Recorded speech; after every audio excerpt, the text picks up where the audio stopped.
Então, vamos começar aqui. Primeiramente, obrigado pela presença de todos aí nesse meetup que a gente está organizando aqui hoje. Essa não é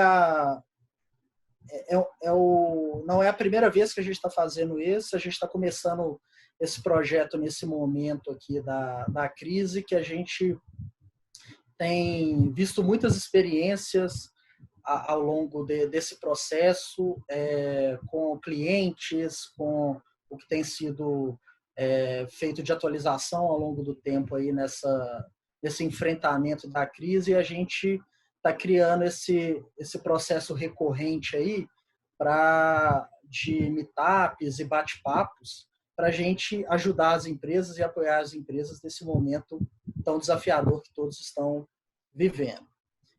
Só passar um pouquinho das regras do dia de hoje. Então, todos os participantes vão ficar no mudo. Perguntas e comentários podem ser enviados através do chat da ferramenta. Então, pessoal, fiquem à vontade para fazer perguntas. Ao longo da apresentação, nós lançaremos algumas enquetes e conto com a participação de todos para que a gente faça essa interação e entenda um pouco melhor como que cada um está enfrentando, quais ferramentas que eles têm para esse momento.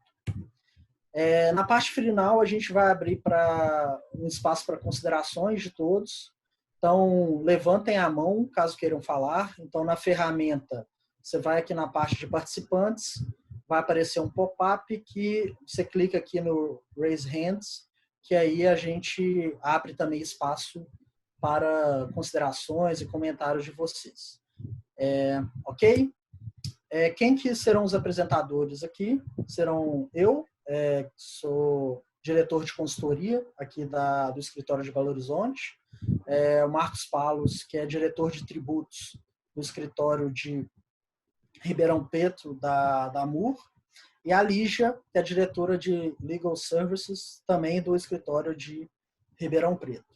Então, a ideia de hoje é a gente explorar não só as estratégias para a gestão do fluxo de caixa do ponto de vista da empresa, mas também os impactos das ações do governo e o que do ponto de vista tributário, o governo tem feito para apoiar as empresas nesse momento.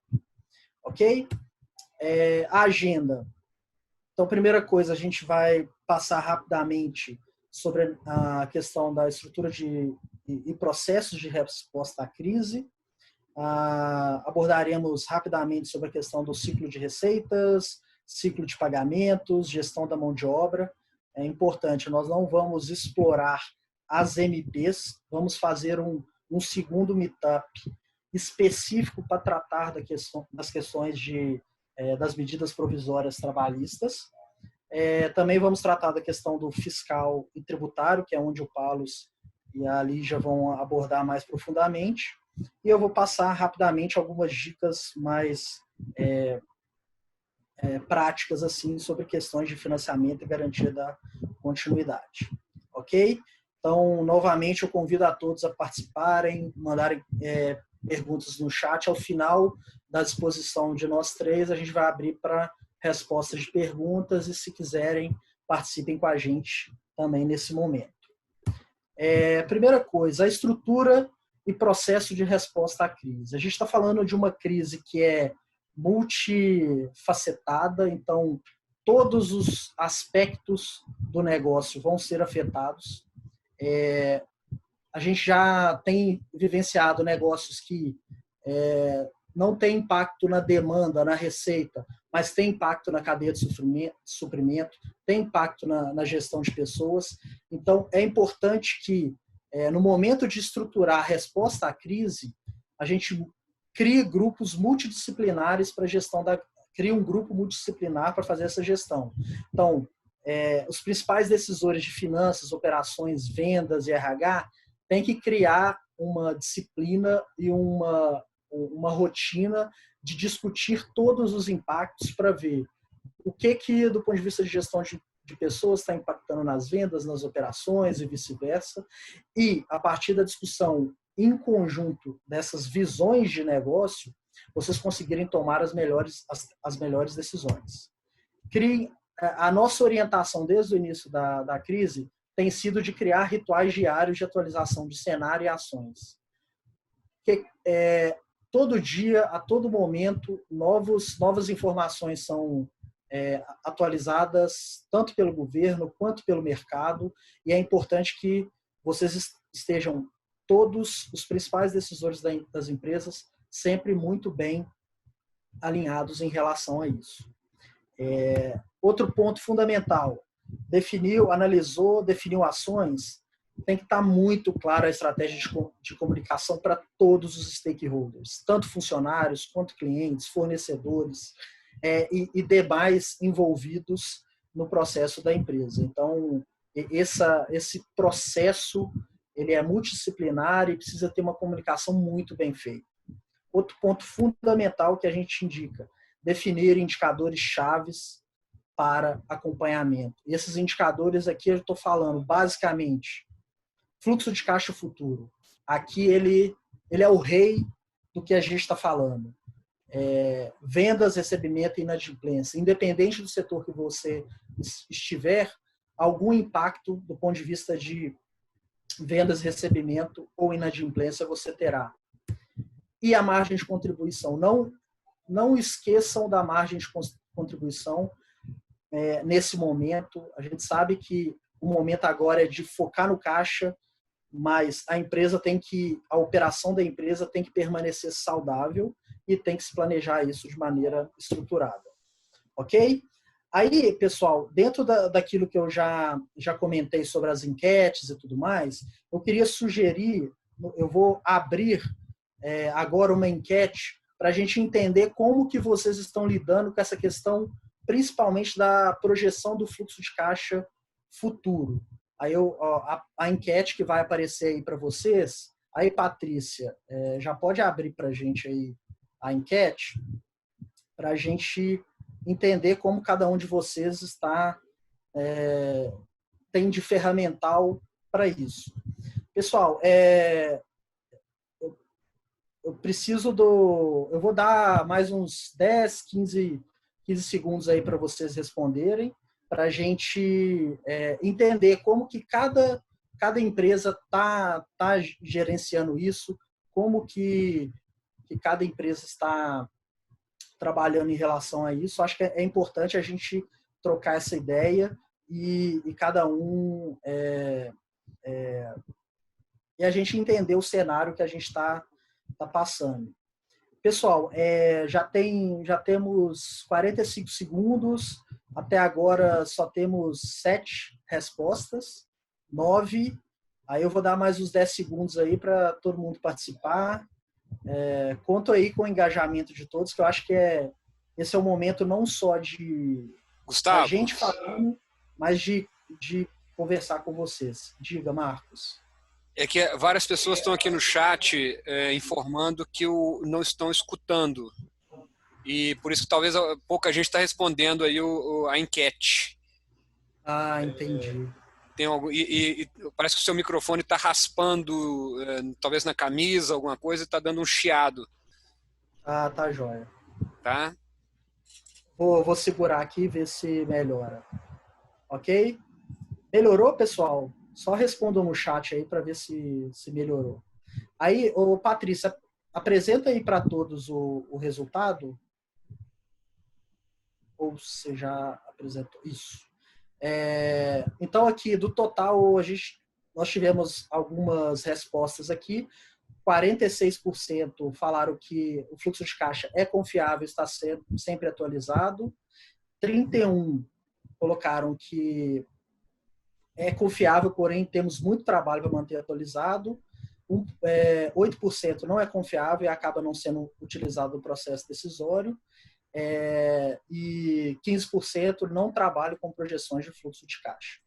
Então, esse é o tipo de informação que a gente gosta de entender sobre o mercado para saber como cada empresa está lidando com essa situação. Quando a gente fala de projeção de fluxo de caixa, o ponto fundamental que a gente precisa, o primeiro trabalho que é preciso ser feito é entender qual que é o impacto do cenário na sua capacidade de geração de receita e, consequentemente, recebimentos. Então, cada setor da economia está sofrendo de uma forma diferente nesse cenário. Não quer dizer que só temos setores que estão perdendo, como a gente vê por esse levantamento que a Elo tem feito sobre a movimentação nas máquinas dela. Obviamente, supermercados e farmácias têm tido comportamentos melhores até do que a média, mas outros setores têm sofrido muito, principalmente turismo, vestuário, bares e restaurantes. Então, cada empresa vai ter um impacto diferente nesse momento. Diante disso, eu queria saber também de vocês como que cada uma da empresa de vocês está sofrendo, o impacto que cada uma está sofrendo nesse momento. E agora a gente vai apresentar mais uma enquete para a gente conhecer um pouco melhor a situação de cada um que está participando aqui do Meetup com a gente. Patrícia, pode soltar aí a enquete, por favor? Aí, pessoal, já apareceu o pop-up aí, se vocês puderem responder aí para a gente. Vou dar uns 30, 40 segundos para a gente responder e para a gente entender. Aqui, a gente quer saber qual o impacto previsto em suas receitas durante a crise. Esse é o primeiro passo para a gente entender e definir como agir num momento como esse. Então, a coisa mais importante desse momento é o que vai acontecer com o meu negócio. A gente sabe o que está acontecendo com vários negócios, bares, restaurantes fechados e tudo mais, mas como que isso está afetando o meu negócio? Já tivemos 13 respostas, e aí vou dar mais uns 10 segundos para ver se mais alguém participa, para a gente já dar o resultado. Então, Patrícia, pode apresentar o resultado para o pessoal aí. Então, das 16 votos, 38% apresentaram expectativa de queda de 25% das receitas, 19% receita deve cair em torno de 50%. Então, a gente está num grupo que a maioria não é daqueles setores que as receitas tenderam a zero. Mas um ponto importante é que do total de 16 respondentes, 3 falaram que ainda não está claro qual a perspectiva de receita. Então, esse é um tema que precisa ser muito bem trabalhado para o que a gente vai falar daqui para frente. Diante do cenário de receitas, aí a empresa precisa começar a trabalhar como ajustar o seu ciclo de pagamentos para fazer frente à sua redução de receitas. Então, nessa gestão do ciclo de pagamentos, o que a gente sempre orienta? Agrupem os gastos, definam critérios muito claros de priorização, sempre com foco na relevância do fluxo de caixa, impacto na continuidade do negócio e o impacto na retomada, no momento de retomada. Nunca deixem de pensar que essa crise é temporária, em algum momento vocês vão ter que voltar, nós vamos voltar. Quando eu falo grupo de gastos, a gente vai tratar de alguns aqui, como tributário previdenciário, mão de obra, compras, por exemplo, CAPEX, que é um tipo de gasto que, nesse momento, dá para ser mais conservador e interromper. Questão de empréstimos, dividendos é outro fonte de desembolsos que vocês têm mais capacidade de retenção. Depois de avaliado isso, tem que definir uma abordagem por perfil e por impacto de gasto. O que a gente recomenda? Tente negociar prazo com todos, comece pelos mais críticos e relevantes, seja transparente. Então, acho que não tenham vergonha ou não tenham pudor, porque todo mundo está vivendo esse problema e todo mundo vai entender o momento de renegociação. Importante criar abordagem sempre alinhada ao cenário de receita que está previsto. Então, reforçando novamente a importância da previsão da receita. E a distribuição de responsabilidades. Fornecedores mais críticos, coloquem os altos cargos para fazer o trabalho de negociação, e à medida que a relevância for diminuindo, vão distribuindo entre as equipes táticas e operacionais. Mas não deixem de conversar com todos os fornecedores relevantes para ver aonde que vocês conseguem ganhar fôlego. Ok? O outro ponto, normalmente, que é muito importante para ser avaliada e ser planejada, é a questão da gestão da mão de obra. Como eu já tinha falado no início, o nosso objetivo aqui não é falar sobre as MPs que foram colocadas e nem sobre as questões de segurança ou não jurídica dessas MPs que a gente está vivendo nesse momento. A nossa ideia é, num segundo momento, na próxima semana ou na outra, dependendo de como avançar as discussões, a gente trazer o ferramental ou as análises em relação à MP e os impactos no negócio. Então, hoje eu vou passar só algumas boas práticas no momento de se pensar em planejar qual o quadro de pessoal que vai ser trabalhado no momento de crise e no momento pós-crise. Então, primeira coisa, definam claramente quais as diretrizes nesse processo de planejamento. Porque se eu vou planejar o meu quadro pessoal, eu tenho que saber muito claro o que a empresa espera desse momento. Que meta de redução de gastos que a gente está falando? Quais são as áreas críticas que a gente precisa manter o nível de serviço? Sempre foco naquilo que é essencial para o negócio. Quais estruturas ou departamentos que eu preciso reter conhecimento, reter aquele capital humano que eu não posso abdicar dele. Isso tudo precisa estar muito claro no momento do grupo de gestão de crise definir as diretrizes para quem vai fazer esse planejamento. Sempre trabalhem com cenários de previsão de receita, volume, fluxo de caixa futuro e façam exercícios a partir de datas para o fim do isolamento e, com o fim do isolamento, como que o seu negócio vai reagir a isso. Ele vai demorar a retomar a receita, ele vai ser mais rápido, vai ter uma... Então, isso tudo precisa ser discutido e esses cenários precisam ser trabalhados. Definam indicadores de produtividade. A gente não pode fazer cortes que possam prejudicar o negócio no momento de retomada. Então, se balizar por indicadores de produtividade é fundamental para que as decisões de redução de jornada ou demissão ou qualquer decisão que impacte, ele não afete a sua capacidade de entregar o serviço ou vender ou produzir nesse momento de crise.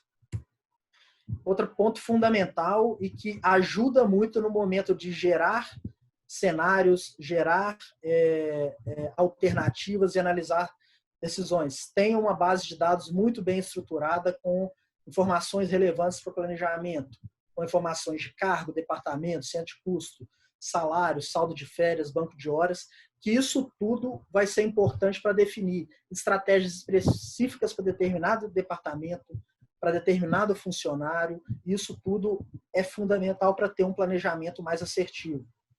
Desenvolver cenários de redução de custo e avaliar o impacto no fluxo de caixa futuro. Então, a partir das premissas, a partir dessa base de dados, comecem a juntar estratégias possíveis de redução de jornada, suspensão de contrato de trabalho, demissão ou qualquer outra estratégia que seja relevante para o seu negócio no momento para avaliar esses cenários. E ponto importante, avaliar os riscos empresariais e de compliance das decisões analisadas. Então, aqui, quando a gente fala de compliance ou riscos empresariais, é que qualquer decisão que você toma pode ter um impacto daqui 2 meses, daqui 3 meses ou daqui 4 meses. E podem ter impactos que envolvam legislação. Então, tomem muito cuidado e sempre busquem assessoria do seu contador, do seu advogado, e todo mundo que está envolvido, e entendam muito bem os riscos de cada decisão que está sendo tomada. Pensem na estratégia empresarial, mas tenham ciência de todos os riscos que estão sendo assumidos no momento de determinada decisão. Ok? Pessoal, aqui é só um momento. Esse é um material que a gente desenvolveu. A gente, na verdade, pegou esse material da Moore International, né, da Moore Global, e customizou para o cenário brasileiro. Então, a gente, ao final, depois desse webinar, a gente vai enviar para todos que participaram esse guia de planejamento para continuidade, que é um checklist que a gente desenvolveu para ajudar os clientes a se nortear nesse momento de crise. Pessoal, agora eu vou passar a palavra para o Paulus, que ele vai falar um pouco mais, explorar um pouco mais as alternativas que já foram colocadas de gestão da questão tributária e como que vocês podem lidar com isso. Paulus, é com você. Ok, Gustavo. Obrigado aí pela palavra. Primeiramente, agradecer a todos aí pela presença. Um momento aí de todo mundo estar isolado, então é uma maneira que a gente encontra de fazer o evento aí à distância, né? Pode passar o slide, por favor? Gustavo? Certo. Então, ok, obrigado. Essa primeira parte que eu vou explanar é sobre, basicamente, a prorrogação aí do pagamento de tributos, né? Não se trata de uma economia tributária, mas sim aí de uma prorrogação de entrega de obrigação acessória. Então, nesse primeiro momento, a gente está falando, sim, de um fluxo de caixa que pode ser melhorado em função dessa prorrogação, nesse momento de geração de caixa, né, para a empresa, mas, na verdade, é uma obrigação que vai ter que ser cumprida e adimplida futuramente, né. E na segunda apresentação, na sequência, aí sim eu vou entrar em algumas questões relacionadas a possíveis economias tributárias, né, dentro da esfera administrativa e obviamente, observando a legislação, ok? Então, primeiramente, aqui, tem a portaria 139, né, que, inclusive, ela foi ontem, já foi publicada uma nova portaria, está muito dinâmica essas alterações, e a portaria 139 foi alterada pela portaria 150. E nesta portaria, ela entrou com o INSS Fundo Rural e INSS Contribuições Previdenciárias sobre a Receita Bruta. Então, o que é? O PIS e COFINS, que na sua competência março e abril, que venceria em maio e junho, prorroga o pagamento para agosto e outubro. Da mesma forma, a INSS Patronal, aqui incluso o GILRAT, né, que é o Risco Ambiental do Trabalho. Então, a parte patronal, que é os 20%, 22,5% para a gestão financeira, para quem é gestão financeira, mais o RAT, que varia de 1%, 2% ou 3%, conforme aí o risco médio, leve ou grave, né? Então, toda essa contribuição patronal também foi prorrogada aí para competência março vai para agosto, competência abril para outubro, tá? O INSS Fundo Rural, ele engloba aqui as agroindústrias, ele engloba as agropecuárias, o produtor rural pessoa física também, onde é aquele produtor que entrega aí a produção rural por uma agropecuária ou por uma agroindústria ou por uma cooperativa que vai industrializar, ela tem que reter esse fundo rural e tem que recolher. Então, até esse fundo rural por subrogação, ele foi estendido para outubro. Esse INSS, Contribuição Previdenciária e Receita Bruta, são aquelas empresas que substituem a contribuição em cima da folha e passa a contribuir com base no seu faturamento. Então, também prorrogado para agosto e outubro, ok? A DCTF, também por consequência aqui, ela foi prorrogada, ela sai do 15º dia útil, aqui, as entregas que ocorrer abril, maio e julho, né, vão ser entregues no 15º dia útil do mês de julho, e a FD Contribuições também, das competências abril, maio e junho, entrega até o 10º dia útil do mês de julho. Então, aqui baseado numa instrução normativa 1932 de 2020. Aqui sim é uma economia tributária nesse período, né? Ou seja, é uma renúncia fiscal aqui da União. ele reduz a zero as alíquotas de IOF nas operações de crédito contratada entre 3 de abril a 3 de julho de 2020. Então, o que envolve essas operações de crédito? Toda operação que a empresa faça, né, a nível de capital de giro, algum investimento, aquela alíquota, a alíquota do IOF, a alíquota nominal é 0,0082 ao dia, no caso pessoa física ser mutuária, e a 0,0041 ao dia para mutuário pessoa jurídica, né? Então, aqui entra mútuo, entra empresas, né? Então, desse período de abril a julho, se contratar dessas operações, fica reduzida a zero as alíquotas, tá? Independentemente do prazo que vai ser adimplido ou do prazo de vencimento dessa operação de crédito. E também, além das alíquotas básicas ou nominais aí do IOF, foi reduzida também a zero aquele adicional de 0,38% na operação de crédito, né, que foi substituída pela antiga CPMF. Então, quando acabou a CPMF, o governo entrou com esse adicional de 0,38 dentro do regulamento do IOF. Então, também fica suspenso por esse período, ok? Gostaria que passasse o slide, por favor.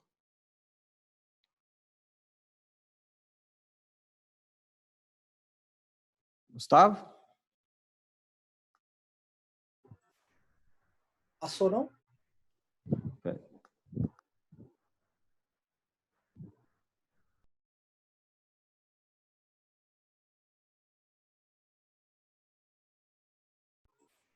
Já passei aqui, Paulo.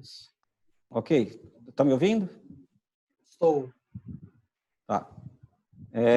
Houve também a prorrogação do pagamento do ICMS e ISS para as empresas do Simples Nacional, a resolução do Comitê Gestor do Simples Nacional, que é a 154. Então, o ICMS e o ISS, que das competências março, abril e maio, vai, respectivamente, com vencimento para julho, agosto e setembro, ok? A prorrogação de prazo de regulamento dos tributos federais, aqui entra a parte de imposto de renda, contribuição social, PIS, COFINS, IPI, e a CPRB, que é a contribuição sobre a receita bruta, aí, a contribuição INSS sobre a receita bruta. De março a maio, elas vão para outubro a dezembro. Então, estão nos prazos aí diferenciados em relação ao Simples. Também a redução a zero das alíquotas do IPI, que vai vigorar até 30 de setembro. Né? É uma lista que esse decreto 10.302, ele passa, ele vem prever esses artigos, esses insumos, né? Mas, basicamente, são todos aqueles produtos de combate aí à prevenção do coronavírus, né, da Covid-19. Então, eles eram artigos para farmácia, para a indústria de medicamentos, né, partes desinfetantes, gel, máscara, luvas. Então, tudo aquilo que é voltado para a prevenção aí do coronavírus está sujeito a alíquota zero nesse período, ok? Da mesma forma, o governo, em sintonia com o IPI, ele também zerou a alíquota do imposto de importação para os mesmos produtos, né, até 30 de setembro. Ok? Pode passar, por favor.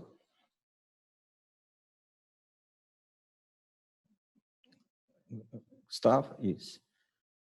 Aqui sim também é uma economia tributária para as empresas, né, que contribuem sobre a folha de salários, através de uma medida provisória.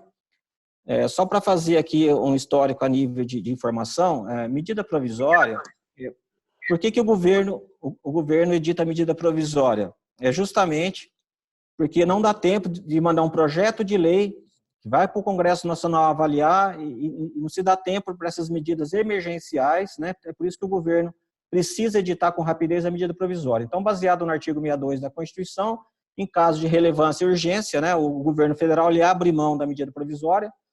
É bom lembrar que ela é efêmera, ou seja, ela é temporária, ela tem efeito de lei, mas não é lei. O que quer dizer isso? Ela tem que ser aprovada num período de 60 dias, e se não aprovada nesse período de 60, ela pode ser prorrogável por uma única vez e o mesmo prazo, então, ou seja, 120 dias, para que ela seja, então, transformada em lei, ou seja, convertida em lei. Então, basicamente, a gente tem várias medidas provisórias que o governo soltou, né, que não é da competência, vamos dizer assim, de ato administrativo, que quando se fala de redução de tributos, que é o caso aqui, ele tem que ser por medida provisória, o governo não pode fazer o que ele quer, ele tem que seguir uma regra do Código Tributário Nacional. Então, aqui interessante que essas medidas estão valendo, mas só lembrar que o Congresso Nacional tem que aprovar tudo isso em 120 dias, né? E somente para informação. Ah, mas se não aprovar em 120 dias, aí o Congresso Nacional tem que editar um decreto legislativo, um período máximo de 60 dias, para regulamentar ou regular as relações jurídicas que foram dispostas nessa medida provisória, né? E se ele não editar esse decreto legislativo no período de 60 dias, ficam válidas as normas, né, que foram editadas durante a vigência dessa MP, ok? Isso é só para vocês acompanharem essas alterações legislativas, ok? Então, aqui está basicamente todas as contribuições S, né, que foram reduzidas em 50%, tá? Inclusive a INSS Rural, né, que aqui está nas últimas duas linhas aqui, que foram reduzidas também em 50%. Poderia passar, por favor?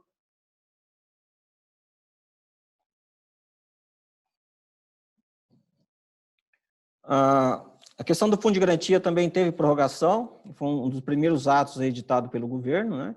Então, ele suspendeu a exigibilidade, na verdade, é o pagamento do depósito do fundo de garantia das competências março, abril e maio, né, que seriam vencíveis em abril, maio e junho. Então, o que acontece? Vai ter que juntar esses 3 meses e vão ser pagas em 6 parcelas fixas, sem correção e juros, né, a partir de julho, que vai até dezembro. Então, nesse período, não tem a incidência de juros ou multa, desde que, né, sempre tem um desde que a empresa forneça essa informação lá na GFIP, no E-Social, né, até o dia 7 de cada mês, tá?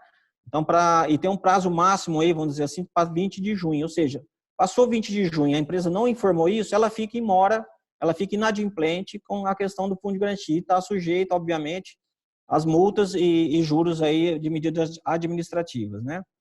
É importante também dizer que a certidão de regularidade do fundo de garantia, né, vigentes na data de 22 de março, automaticamente tem um prazo aí validado ou prorrogado por mais 90 dias. Então, ela vence aí 22 de março, ou está nesse período de vigência, a partir do seu vencimento, conta-se mais 90 dias. Ok? Agora eu queria entrar na questão realmente que são trabalhos, né, que as empresas podem abrir mão, que é um trabalho na esfera administrativa, é um direito do contribuinte, né? O contribuinte tem o direito de buscar a melhor forma de recolher o tributo com menos custo, né? Desde que observado a lei, desde que observado os princípios legais, obviamente, desde que não seja uma simulação. Então, a gente tem que ter uns casos aqui que a gente pode orientar, o que a gente tem feito na prática, né? Eu vou comentar um pouquinho da Receita Federal em algumas situações específicas. Então, basicamente, do que a gente está falando, né? O contribuinte ele tem direito a buscar o indébito tributário, ou seja, aquilo que ele tem de direito, ele tem por 5 anos. Então, ele retroage os efeitos, né, a 5 anos. Então, se nós estamos em 2020, eu tenho direito de buscar qualquer crédito que eu entendo devido, né, crédito para o contribuinte, ele busca pelos períodos de 5 anos. Então, vai retroagir a 2015. Aí tem que depender qual imposto nós estamos falando, se é imposto de renda, contribuição social, que aí sim ele está sujeito a ser ano, né? A opção é anual, então ele vai contar ano. Se é um tributo sujeito à base mensal, ICMS, IPI, PIS, COFINS, aí eu tenho que contar um mês. Então, um exemplo de PIS e COFINS, eu não posso buscar nenhum crédito mais que passou, que eu não observei. Nós estamos agora em abril, então março de 2015, para trás eu já perdi.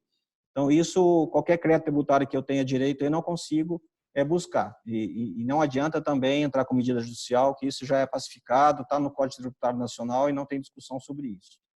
Então, o que a gente tem feito bastante? É olhar, né, as empresas têm que olhar para dentro, né? Como é que eu estou fazendo essa apuração, né? Como é que eu estou recolhendo?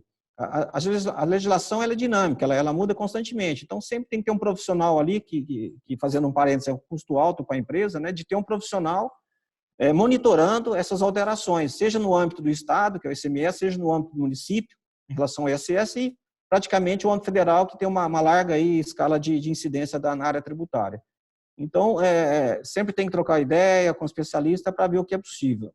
Na parte de PIS e COFINS, eu estou dando um exemplo aqui, vou começar pelo PIS e COFINS, em 2018, o STJ ele julgou em recupersão geral, ou seja, de sua competência e julgar em instância final, essa questão não vai para o Supremo, que a Instrução Normativa 202 e 404, só para lembrar, essas duas instruções normativas, ela regulamenta o PIS e COFINS, e para a Receita Federal, baseado nessas instruções normativas, o conceito de insumo de PIS e COFINS é idêntico ao conceito de insumos de IPI e ICMS.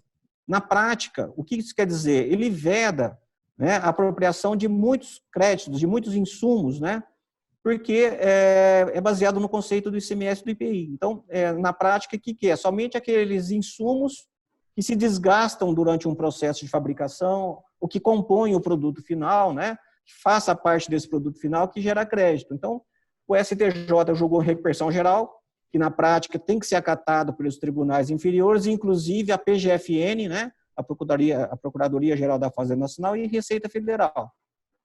Então, essa decisão do STJ fez que a Receita Federal e a PGFN soltassem uma nota SEI, ela foi editada lá, a número 63 de 2018, e basicamente ela fala que o conceito de insumos de PIS e COFINS tem que ser levado, né, ou tem que ser entendido com base na essencialidade e relevância nesse processo. Então, a primeira análise fala, é muito subjetivo isso, né, bem subjetivo. O que é relevante e essencial? Basicamente, se você olhar para a sua empresa, tudo é essencial, o funcionário é essencial, né? Tudo que está ali como apoio, seja na esfera no âmbito administrativo ou operacional, né? O pós-venda, ele é importante, ele é essencial. É por isso que tem que fazer aí um exercício interno, né? Para saber o que é essencial e o que é relevante para se tomar crédito, né? Então, basicamente, dando alguns exemplos, se a empresa for empresa de marketing, né, que tenha gasto aí com marketing, comissão sobre venda na parte comercial, sem esse representante ela não consegue fazer a venda, né? Então ela é essencial, ela é relevante para o processo, né? Mas tem que tomar cuidado, porque infelizmente a Receita Federal, justamente por ser fiscalista, ela tem englosado alguns créditos, que na prática, como a gente faz bastante trabalho nessa linha, e a gente passa por muitas fiscalizações, né? Não só o Estado de São Paulo, já passamos por fiscalizações no Paraná, Minas Gerais, Mato Grosso, Bahia, enfim, a gente está acostumado aí com a fiscalização. O que a Receita, então, ela tem feito, por exemplo, alguns processos que é tranquilo, que de fato ele é essencial e relevante para o processo de produção, né? A Receita ela tem englosado esse crédito e cria um problema para o contribuinte, porque vira um processo administrativo, vira um contencioso administrativo, ele vai ter um gasto maior para discutir isso, né? Vai ter que se contratar aí um profissional habilitado, seja advogado, ou pode fazer na própria esfera administrativa essa discussão, mas vira um contencioso. Então, vou dar exemplo aqui. Frete. O Fisco Federal ele tem englosado o custo ou despesa com frete quando a mercadoria que está sendo transportada seja tributada a alíquota zero ou monofásica, ou, né, sem a incidência, vamos dizer, do PIS e COFINS. Então, ele ainda adota o conceito do ICMS. Então, o que ocorre na prática? Você vai e você entende que o frete é necessário para a sua atividade, a empresa que você contratou, ela, independentemente se ela está no Simples ou não, ou qualquer tipo de opção de imposto que ela esteja, lucro real, lucro presumido, MEI, EIRELI, então ele também paga PIS e COFINS, ele gera na cadeia, atendendo a não cumulatividade, o direito ao crédito, né? Então, acontece isso na prática, a Receita tem glosado, por exemplo,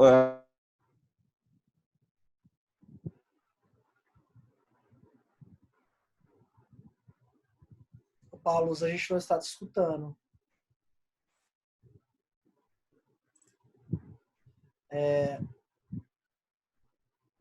Vamos dar...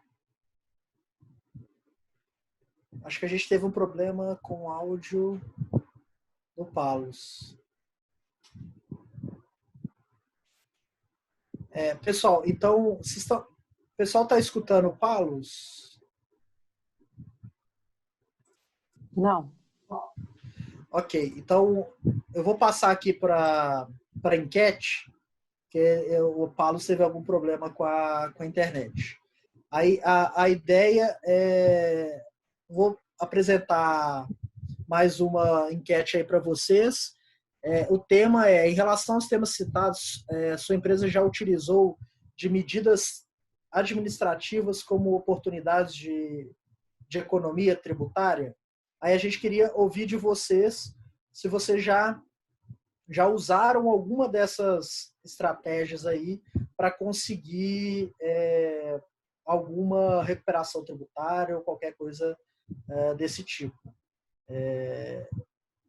Então, se todos pudessem participar, seria importante a gente entender como é que as empresas hoje em dia estão aplicando esse tipo de trabalho, analisando as oportunidades que elas têm e como que a gente poderia ajudá-los, né, nesse tipo de trabalho. Eu vou dar mais 5 minutinhos aí. Apenas até agora 9 pessoas responderam, 10. Então, ok, mais 2 segundos. Aí eu vou. Pode fechar aí, Patrícia, e mostra o resultado para o pessoal. Ok, então, do total de pessoas que responderam, 57% falaram que já utilizaram alguma dessas oportunidades, mas mesmo assim gostaria de contato para ter mais oportunidades tributárias. 29% não gostaria de maiores contatos e 14% nunca fizeram, mas gostaria de contato para oportunidades tributárias administrativas. Então, agora a gente falou muito da parte administrativa e das normativas que surgiram nesse momento. Agora, a Lígia vai falar muito sobre a questão mais jurídica e processual. Aí eu passo a palavra para a Lígia, que ela vai começar a tratar esse tema aí. Boa tarde a todos. Meu nome é Lígia, né, como o Gustavo já me apresentou, sou da área de Legal Service da MUR, né, de Ribeirão Preto. Vou tratar um pouquinho de alguns assuntos judiciais aí com vocês também, alguns procedimentos. Eu gostaria que você passasse, Gustavo, para o próximo slide. Eu vou começar no próximo e depois eu volto nesse, ok? Por favor. Próximo slide. Isso, muito obrigada. Bom, eu vou fazer um breve relato aqui em relação já ao início de algumas situações de transação já publicadas pelo governo. Então, no ano passado, em 2019, a medida provisória 899, de outubro de 2019, já havia publicado condições para que a União e os devedores realizassem transação de litígio. Então, ou seja, transação em relação àquelas cobranças de dívidas tributárias tidas com a União. Tendo em vista agora a pandemia da Covid-19, foram publicadas duas portarias, primeiro a 7.820 da Procuradoria da Fazenda Nacional, agora em 18 de março. Essa primeira portaria, ela também passou a regulamentar a medida provisória 899, que foi publicada em 2019.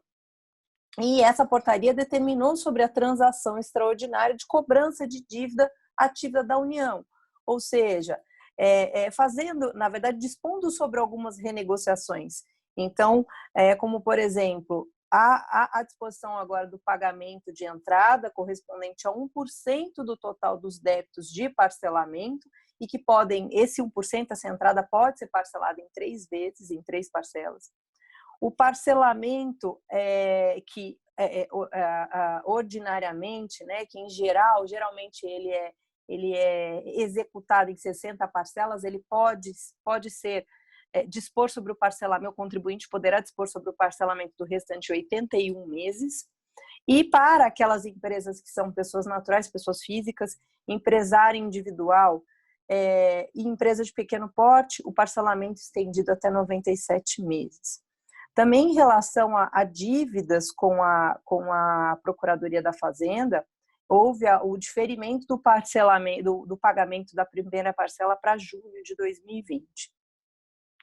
Em relação também houve a publicação de uma portaria, que foi a 7.821, pela própria Procuradoria da Fazenda, que também suspendeu por 90 dias alguns prazos. Então, ou seja, aqueles contribuintes que também possuem processos administrativos também terão suspensão dos prazos por 90 dias para apresentar uma manifestação de inconformidade se estiver ainda em processo de exclusão daquele parcelamento antigo, que foi o PERT. E também a suspensão por 90 dias das cobranças administrativas da PGFN, quando muitas vezes a PGFN envia a protesto, né, algumas certidões de dívida ativa. Além disso, a portaria 555 de 2020, que é uma portaria conjunta entre a Receita e a PGFN, ela prorrogou também por 90 dias a validade das certidões negativas de débito e aquelas certidões positivas com efeito negativo, ok? Esses são algumas das prorrogações, né, que a Procuradoria procurou editar tendo em vista a pandemia Covid 2019. Por favor, Gustavo, você volta para o slide anterior?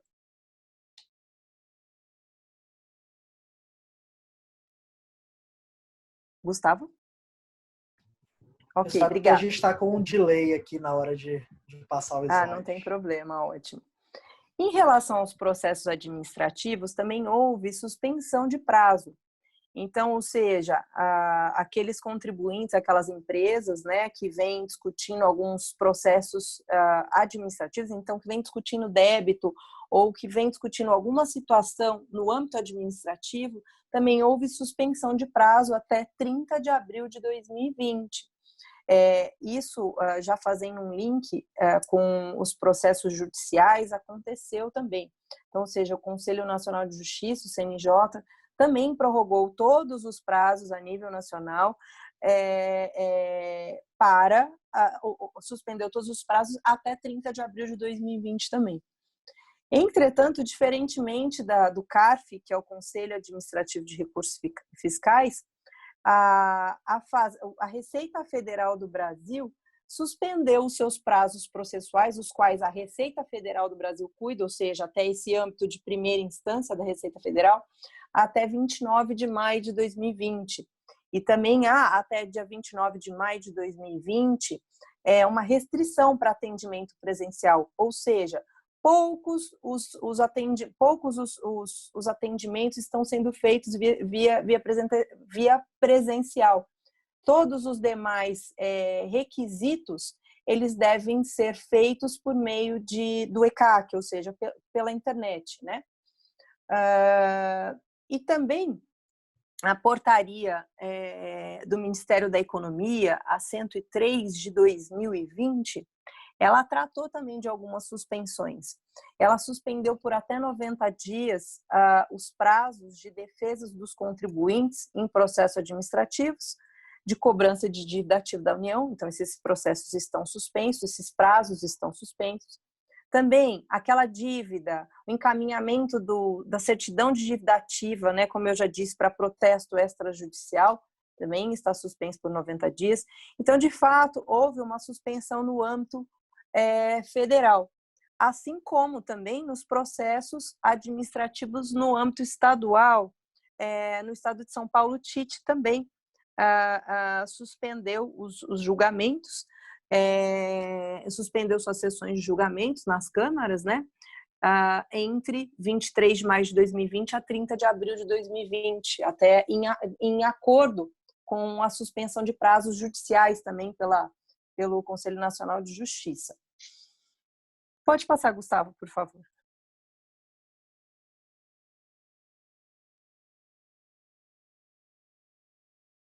Ótimo, ótimo, obrigada. Como eu disse, então, todos os processos judiciais, então, seja, os prazos processuais, diferentemente de ingresso de ação. Então, apenas para ser um pouquinho mais claro, o que acontece? Eu, na minha experiência no contencioso judicial, eu venho recebendo, sim, publicações, andamentos de processos judiciais, sim. Entretanto, os prazos para os advogados, ou seja, os prazos para as partes, né, estão suspensos. Não, isso não significa que os processos não estão em andamento. Os processos estão, sim, em andamento. Então, eu venho recebendo andamentos processuais, sim, decisões, sentenças, inclusive acórdãos também de tribunais regionais federais no âmbito federal. Então, por exemplo, para se ingressar com uma ação judicial, é possível ingressar? É possível ingressar, sim, com a ação judicial. Entretanto, os prazos processuais, se houver para um advogado, para a parte, um prazo de contestação ou prazo de recurso, esse prazo está suspenso até 30 de abril, ok? Pode passar, Gustavo, por favor. Bom, venho tratar de um outro assunto também, que em relação às estratégias tributárias de proteção ao caixa no âmbito judicial e no contencioso. Nós sabemos aí que houve uma portaria do Ministério da Fazenda 12 de 2012, e essa portaria 12 de 2012, na época do governo Dilma, ela havia determinado que ficavam prorrogados os tributos para o último dia útil do terceiro mês subsequente, os vencimentos desses tributos, quando os contribuintes, os sujeitos passivos, estivessem domiciliados naquelas cidades em que tivessem abrangidos por decreto estadual que houvesse reconhecido estado de calamidade, o que é o caso de muitos dos municípios, se não todos. Então, ou seja, houve antes, inclusive, dessas portarias que foram publicadas pela União, então alguns contribuintes começaram a ingressar com ação judicial para a prorrogação dos tributos. Hoje, na prática, o que acontece? A gente vê que, mesmo diante de algumas prorrogações, mesmo assim, alguns tributos como IRPJ, CSL, o IPI de várias mercadorias e parcelas de parcelamentos não foram prorrogados, então estão com seus vencimentos na sua regularidade. Mesmo assim, tem alguns contribuintes, algumas empresas que inclusive nos procuraram para se ter a prorrogação, inclusive desses tributos, inclusive de parcelas de parcelamentos, tá certo? Que não foram abrangidos por qualquer norma aí que foi publicada pela União ou por órgãos da União. Também em relação ao próprio ICMS, né? Porque o Estado de São Paulo, por exemplo, não prorrogou o vencimento do ICMS. E alguns contribuintes vieram judicialmente, ingressando com medidas judiciais para ter a prorrogação do vencimento desse tributo, tendo em vista que o Estado de São Paulo não prorrogou o vencimento do ICMS, e cujo argumento é calamidade pública. Mas, além disso, existem outras situações que é possível, sim, o contribuinte, né, a empresa, sim requerer algumas medidas judiciais para recuperação tributária, como vinha se fazendo no passado, né? Então, um assunto, por exemplo, que muitos já discutiram, que foi a exclusão do ICMS na base do PIS e da COFINS, a gente sabe que muitos discutiram, mas muitos não discutiram se, de fato, é o ICMS destacado ou é o ICMS recolhido. Isso faz muita diferença para os contribuintes. Também a exclusão do ISS nas bases do PIS e da COFINS é uma outra situação. Por exemplo, não obstante, sim, a redução de 50% das contribuições S, mas que tem uma redução, se eu não me engano, até junho ou julho, né? E depois volta-se ao normal, é possível discutir também o limite dessas bases de cálculo. Eu venho colocar só um parâmetro de forma rápida, porque em breve, em minutos, a gente vai encerrar, mas colocando essas situações para todos, por quê? Porque já vem sendo noticiado aí ultimamente que, tendo em vista o nosso estado de calamidade, sim, vem ocorrendo aí projetos de leis complementares sobre a instituição do imposto sobre grandes fortunas agora, né? Há 2 projetos de lei complementar de que trata da instituição do imposto sobre grandes fortunas, e também um outro projeto de lei que também prevê o empréstimo compulsório, que já aconteceu no passado, tendo em vista, né, a arrecadação, tendo em vista as despesas urgentes causadas pela calamidade pública causada pelo coronavírus. Então, essas são algumas alternativas aí que eu venho colocar rapidamente para vocês, e que, claro, estou à disposição de todos. Eu compartilho aí, eu acho que vai ser possível a gente compartilhar nossos e-mails aí, caso alguém tenha dúvida. E pode passar para o próximo slide, por favor, Gustavo? Antes da enquete. Okay. Tem um outro slide, mas eu acho que a gente vai fazer uma enquete agora, né? Isso.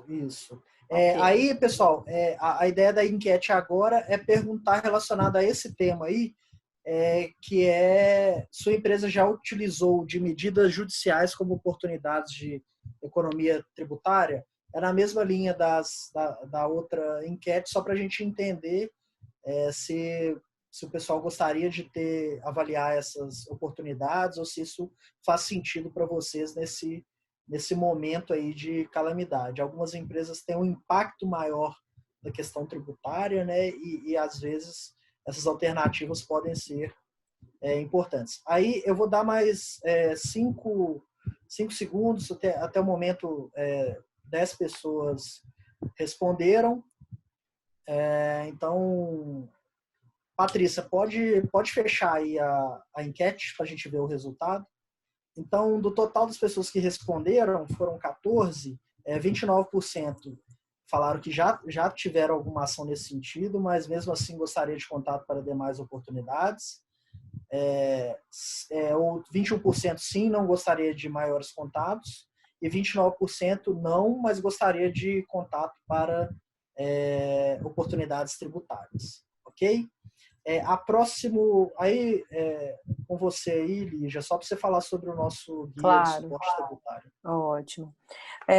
Finalizando aqui, a gente tentou fazer, né, Gustavo, de uma forma um pouco mais acelerada, até para que não fique algo muito cansativo para o espectador aí, para quem vem assistindo, né? Aqui em relação ao guia suporte tributário, nós elaboramos aí um guia suporte tributário, o qual já foi enviado para vocês e será enviado novamente para aqueles que estão participando aqui do nosso meetup, com essas informações que eu explanei, com as informações que o Marco Paulo explanou, para tentar ajudá-los aí de alguma forma. Ok? Tá joia. Obrigado, Lígia. Aí, Obrigada, pessoal, só para fechar aqui nosso tema, eu acho que a gente já falou sobre algumas dicas e sugestões sobre questão de gestão do fluxo de caixa nesse momento e de preservação da liquidez, mas tem um ponto que, por mais que sejam definidas estratégias de preservação dos clientes, preservação da receita, renegociação com fornecedores, adequação da mão de obra, do quadro de pessoal, e todas essas prorrogações de tributos, impostos, invariavelmente é importante que a empresa defina uma estratégia de captação para manter um mínimo de liquidez nesse momento. Então, aqui, vou dar algumas só recomendações básicas aqui. É lógico que cada caso vai ter um desafio específico, mas todos os bancos estão abertos à questão da renegociação das dívidas atuais, então eles já estão criando processos digitais para postergar pagamento. Então, essa é uma linha que, se você tem algum financiamento com algum banco, ou ele fez automaticamente, ou você tem que entrar em algum canal digital do banco para fazer isso. A gente recomenda que, mesmo que a empresa tenha alguma liquidez, algum caixa mais confortável, que ela faça uso desses instrumentos até como um seguro para esse momento, né? A gente não sabe muito o dia de amanhã, cada dia é um novo dia, tudo pode acontecer no nosso cenário. Então, quanto mais seguro e mais líquido a empresa tiver,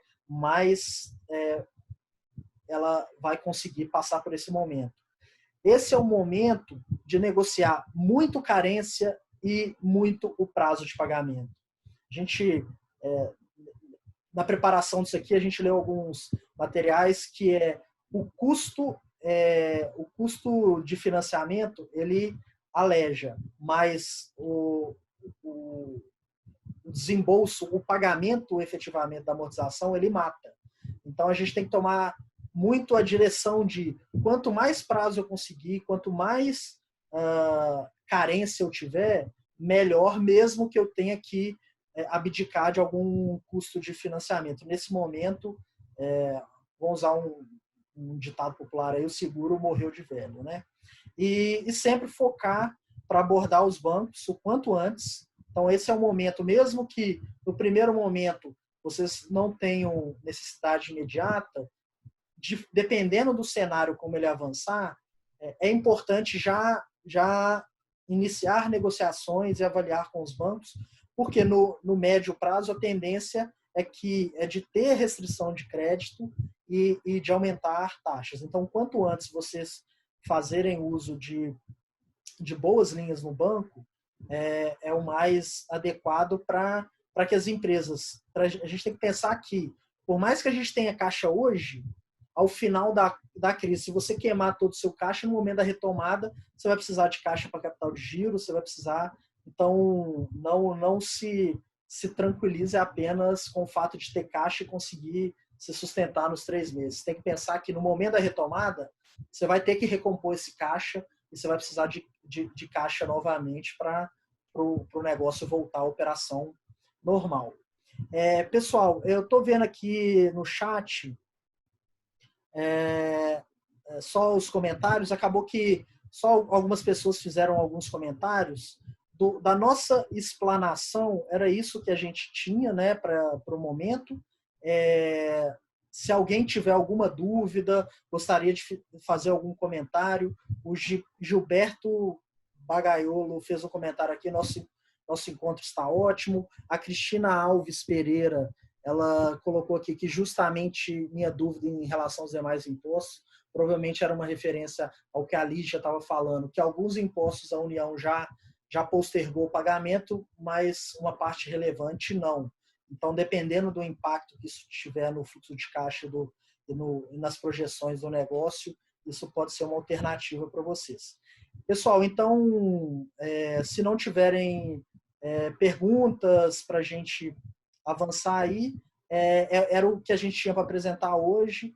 A equipe, tanto da AMUR Belo Horizonte, quanto da AMUR Ribeirão Preto e da AMUR no país inteiro, estão à disposição para apoiar os clientes nesse momento, tanto com estratégias tributárias, tanto no planejamento e na gestão do fluxo de caixa, para apoiar vocês nesse momento tão desafiador para todos. Nós vamos fazer outros meetups com outros focos, com outras especialidades. Então, a gente deve trazer alguém especializado da nossa equipe na parte trabalhista, e outros temas que forem importantes, porque a cada dia o cenário muda e a gente precisa estar sempre se atualizando, e estamos aqui. E a nossa ideia é estar sempre apoiando vocês aí. Ok? Obrigado pela participação de todos. Até a próxima aí.